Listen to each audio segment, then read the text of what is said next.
एक मित्र ने कमेंट करके पूछा है, त्रसपाल कुंवर जी ने, कि हमारे जीवन में क्या सच में ही मन का इतना बड़ा रोल है जितना कि आप कहते हैं? इसे कृपया स्पष्ट करें। तो बात साफ है कि यदि आप संवेदनशील हैं और सामान्य बुद्धिमान हैं, अपने मन का अपने दैनिक जीवन में निरीक्षण करते हैं, एक तरह से विश्लेषण करते हैं या कर सकते हैं, तो सच में तो मैं जितना कहता हूँ शायद उससे भी ज़्यादा रोल आपको मन का ही पाएंगे, क्योंकि सारा ही जीवन का जो सारे जीवन का आधार है वो मन ही है। और जो लोग ऐसा नहीं कर सकते, संवेदनशील नहीं हैं या नहीं बात कर सकते विश्लेषण वाले, तो फिर उनके लिए किस बात का रोल है जीवन में, किसका नहीं है, इससे उन्हें कोई फ़र्क नहीं पड़ता। और मनुष्य की सबसे बड़ी समस्या ही जीवन की यह है कि वह कभी यह समझ ही नहीं पाता कि मैं और मेरा मन अलग अलग है। मन को ही अपना होना समझता है, मानता है जीवन भर, और इसमें अंतर ही नहीं समझ पाता। जबकि मन के विषय में एक तथ्य ये साफ है कि उससे बड़ा मनुष्य का कोई सेवक है ही नहीं और न हो सकता है, क्योंकि ये बुद्धि वगैरह, मन, कल्पना, सब कुछ सारी की सारी जो हैं, ये सारी चीज़ें मन की ही अलग अलग काम करने के ढंग हैं। और बुद्धि से आदमी ने क्या क्या किया वो सब हम जानते हैं। तो सच में उससे बड़ा कोई सेवक नहीं है, बशर्ते कि वह नौकर वाले पायदान पर सही जगह पर स्थित हो। और उससे बुरा कोई मालिक भी मनुष्य का कभी भी नहीं हुआ है और कोई भी नहीं होता है एक तरह से। और जो कि वह अधिकतर मामलों में होता ही है, मालिक वही होता है अधिकतम केसों में। और वह इतना बुरा भी मालिक होता है कभी कभी तो कि अच्छे अच्छे तथाकथित ज्ञानियों को, संतों को, बुद्धिजीवियों को, विश्व प्रसिद्ध लेखकों को, धनियों को, मनोवैज्ञानिकों को, प्रतिष्ठित और ऊंचे पदों पर स्थित लोगों को भटका देता है, आत्महत्या के लिए राजी कर लेता है और पागल खाने में जाने के लिए भी तैयार कर देता है बड़े बड़े समझदार लोगों को। और दूसरी तरफ भूखे नंगे भिखारी, गरीब, अनपढ़ लोगों को जागरण और मुक्ति के आनंद में स्थापित कर देता है। और मनुष्य की एक दूसरी सबसे बड़ी समस्या यह है कि वह अज्ञान या अहंकारवश व्यर्थ की बड़ी बड़ी समस्याएं पैदा कर लेता है और जीवन भर उन्हें हल करने में लगा रहता है, जो कि स्वयं उसके मन के सच में कहीं वास्तव में होती नहीं है। और हम किसी भी चीज़ को, छोटी छोटी बातों को भी समझने में हम कभी भी चेतन रूप से अपना समय नहीं लगाते हैं। बस जैसे चला आ रहा है पीछे, तो उसी के हिसाब से हम चलते रहते हैं। हम इतना भी नहीं समझ पाते, एक सिंपल सी बात है कि हमारे मन के जरा सा बदलते ही हमारे अंदर बाहर का सारा संसार बदल जाता है। और मन के द्वारा हम सब कुछ बदल सकते हैं अपने अंदर। हम छोटी छोटी बातों को भी एक तरह से नहीं समझते, नहीं सजग होकर देखते, निरीक्षण करते। और वैसे तो फिर चारों तरफ हम तो कुछ नहीं कर सकते, लेकिन हमारे चारों तरफ मन को बदलने वाले अनेक कारक हैं, उनकी संख्या बेहिसाब है। कोई भी व्यक्ति बदल सकता है, कोई परिस्थिति, कोई मौसम, दृश्य, शब्द, वाक्य, उसे बदलने में पूरी तरह सक्षम होते हैं। कोई भी विचार बदल सकता है, कोई भी भाव बदल सकता है सरलता से। और फिर ऐसे ही हम उसी के हिसाब से चलते रहते हैं। और यदि जो बातें मैंने अब तक कही, इनको आप सच में ही सही मानते हैं, जो कि सच हैं ही, तो फिर एक आत्मज्ञान के राही को कहो, साधक को कहो, मन को समझने के अतिरिक्त किसी भी अन्य बात पर, साहित्य पर, शब्द जाल या कल्पना जाल में एक तरह से अपना समय शक्ति लगाने की फिर उसे सच में कोई ज़रूरत नहीं होती है। हम रोज़ पढ़ते हैं, सुनते हैं कि असली ज्ञानियों ने, बुद्धों ने, उपनिषदों ने, मनोविज्ञान ने, उन सब ने एक बात ही कही है कि सभी कुछ का आधार मन ही है, इसी को बताया है। तो अब हमें सिर्फ एक ही बात देखना बाकी है कि हम इस दिशा में जो भी कर रहे हैं, अध्यात्म की दिशा में, साधना की दिशा में, क्या वह मन को समझने में सहायक है, या कि मन द्वारा रचित जो आभासी जीवन है, हमारे कल्पना में जीवन है, कल्पना जगत है, वो चाहे अध्यात्म है या बिना अध्यात्म है, क्या हम उसमें ही भटक कर अपना बहुमूल्य समय एक तरह से शक्ति खराब कर रहे हैं, या सिर्फ मन को समझने का कोई काम कर रहे हैं? दो ही चीज़ें स्पष्ट हैं बिल्कुल। और वैसे भी अगर मोटे तौर पर देखें तो साधना के जगत में दो ही टाइप होते हैं।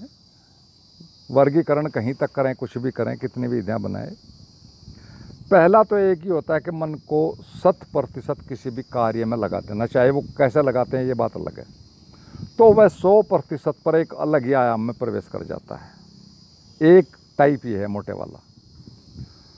और वह आयाम जिसमें 100% ले जाता है, आपको जागरण में भी ले जा सकता है और किसी अन्य उपलब्धि में भी, या कहीं भी ले जा सकता है, लेकिन 100% पर आप बदल जाएंगे, एक अलग आयाम में चला जाएंगे।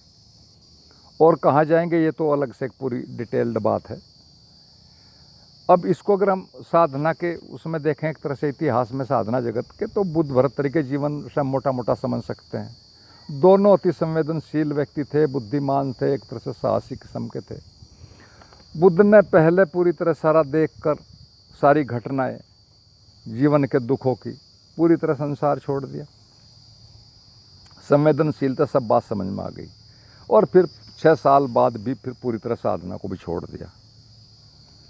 वो कितने एक तरह से संकल्पवान थे और उपलब्ध हो गए, और बुद्ध बुद्धि के मार्ग से पहुँचे, हमें सबको पता है उनका मार्ग ही बुद्धि का है, बहुत निष्कर्ष का है। और इसी कारण से फिर उन्होंने अपनी बुद्धि के दम पर कहो, मस्तिष्क के दम पर कहो, मनुष्य जाति को बड़े बहुमूल्य सूत्र दिए, और जिनसे अनेकों लोग फिर एक तरह से तर गए। दूसरी तरफ देखा है, दोनों उदाहरण उसी एक ही टाइप के हैं।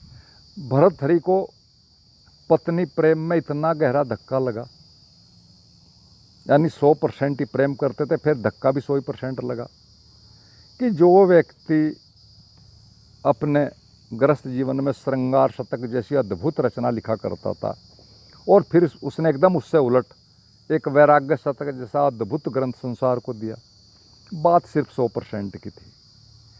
लेकिन ये जो मैंने 2 उदाहरण बताए, इनको सोच समझकर आप अपने जीवन में अपनाना, कि ज़्यादा जल्दबाजी न करना। वो इसलिए कि शायद हम इस श्रेणी में आते नहीं हैं। यदि हम इस श्रेणी में आते होते तो जीवन में तो रोज़ धोखे हैं, हम खाते हैं धोखे, फजी आते हैं रोज़, और हम फिर रोज़ रोज़ उसी तरह का वही एक ही जीवन जिए जा रहे हैं, वही सारे काम किए जा रहे हैं, और बस जीवन को व्यतीत किए जा रहे हैं, और हम जो के तो ही हैं, कोई हम में परिवर्तन नहीं है। तो इसलिए इनकी श्रेणी में तो शायद हम आते नहीं, हम तो शायद कहीं ना कहीं थोड़ा ऊपर नीचे एक तरह से बेहोशी वाली श्रेणी में ही आते हैं। और इसके साथ हमें ये भी हम जानना चाहिए कि हमारा मन इतना अधिक शक्तिशाली है कि वह जिस बात को भी पूरी तरह मान लेता है। कैसे मानता है इसका कोई मतलब नहीं, फिर ठीक वैसे ही परिणाम आने लगते हैं हमारे जीवन में भी, हमारे शरीर में भी, और हमारे शरीर से संबंधित बीमारियों या स्वास्थ्य में भी। अनेक वैज्ञानिक परीक्षणों द्वारा प्लेसिबो, जो कि झूठी दवाई है, उससे भी उतने ही परिणाम आते हैं जितने सच्ची दवाई से आते हैं। प्लेसिबो और मनुष्य जीवन की अनेकों घटनाएं जो बड़ी अजीबोगरीब हैं, जिनको यहाँ डिटेल में नहीं बता सकता, पिछली वीडियो में बताया भी है कि जहर की जगह कुछ और दे दिया, पानी का इंजेक्शन, और जहरी की तरह मर रहा है आदमी, और वो सारे परीक्षण हुए हैं। अनेकों घटनाएं वो सारी की सारी इस तथ्य को बिल्कुल साफ साफ प्रतिपादित करती हैं, प्रदर्शित करती हैं कि व्यक्ति अपने को जैसा भी मान लेता है, उसका मन चाहे वो किसी कारण से मानता है, वो ठीक वैसा ही हो जाता है। लेकिन हमारी तो समस्या है कि हम जीवन में 100% भी कभी नहीं होते। किसी मजबूरी या किसी एक्सीडेंटल बात में हो जाए तो एक अलग बात है, वरना हम कभी 100% होते नहीं। हम थोड़ा इधर थोड़ा उधर ऐसे ही बस चलता रहता है, और कुछ भी पकड़ कर ऐसे ही बस सारा मामला चला जाता है। अध्यात्म में भी कुछ भी कहीं से पकड़ कर उसके सहारे जीवन व्यतीत कर देते हैं, कंफर्ट जोन से कभी बाहर आना ही नहीं चाहते। तो ये तो एक टाइप मैंने बताया, मोटे मोटे जो दो टाइप कहते हैं। और साधना का दूसरा टाइप होता है सीधा अपने केंद्र पर ही कार्य करना। उसके द्वारा हम सीधे विकसित होंगे, और जो जो हम विकसित होंगे हमारा मन स्वतः ही, ये अपने पर काम करने का टाइप है, पहले वाला मन पर था, और जो हम अपने पर करेंगे सीधे ही फिर इससे हम विकसित होंगे, और मन स्वतः ही धीरे धीरे हमारा आज्ञाकारी होता चला जाएगा, हमें पता भी नहीं चलेगा। और इसके संकल्प, मौन, एकांत, साहस से सारे इसी श्रेणी में आते हैं। इनके द्वारा ही सारी साधना एक तरह से करनी होती है।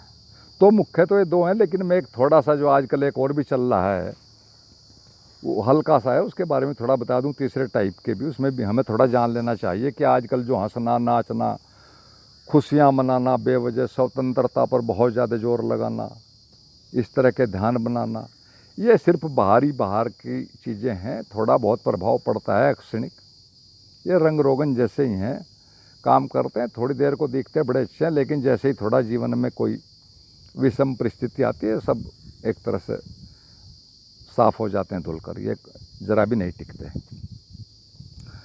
और फिर आप कितनी देर नाच सकते हैं, कितनी देर खुशी मना सकते हैं, कितनी देर मन से बच सकते हैं। हर वक्त आप मनोरंजन नहीं कर सकते, नाच नहीं सकते, खुश नहीं हो सकते, हंस नहीं सकते, गप्पे नहीं लड़ा सकते, मनोरंजन नहीं कर सकते।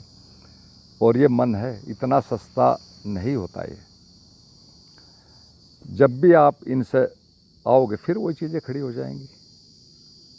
तो ये जो चीज़ें हैं सारी सिर्फ थोड़ा सुख देती हैं, अक्षणिक सुख देती हैं, उसे आप सुख कह लो, महासुख भी कह लो, लेकिन आनंद जैसा इसमें कुछ नहीं है। जो भी हमारा सुख कहो, महासुख कहो, एन्जॉयमेंट कहो, मनोरंजन, जो भी चीज़ दूसरे पर आधारित है वो कभी आनंद दे ही नहीं सकती, वो सुख दे सकती है। आनंद तो सिर्फ वही चीज़ दे सकती है जो सिर्फ हम पर ही आधारित है, जिसमें दूसरा कुछ इन्वॉल्व है ही नहीं, और वो सिर्फ हमारा अवेयरनेस, सजगता, जागरण, वही हो सकती है। वो अगर नहीं है तो फिर सब मन के खेल चलेंगे ही, चल ही रहे हैं। तो आशा है थोड़ा मित्र के प्रश्न में कुछ थोड़ा सा बातें साफ हुई होंगी। आपने मेरी बातों को सुना, आपका हृदय से धन्यवाद, और अंत में सभी मित्रों को मेरा प्रणाम।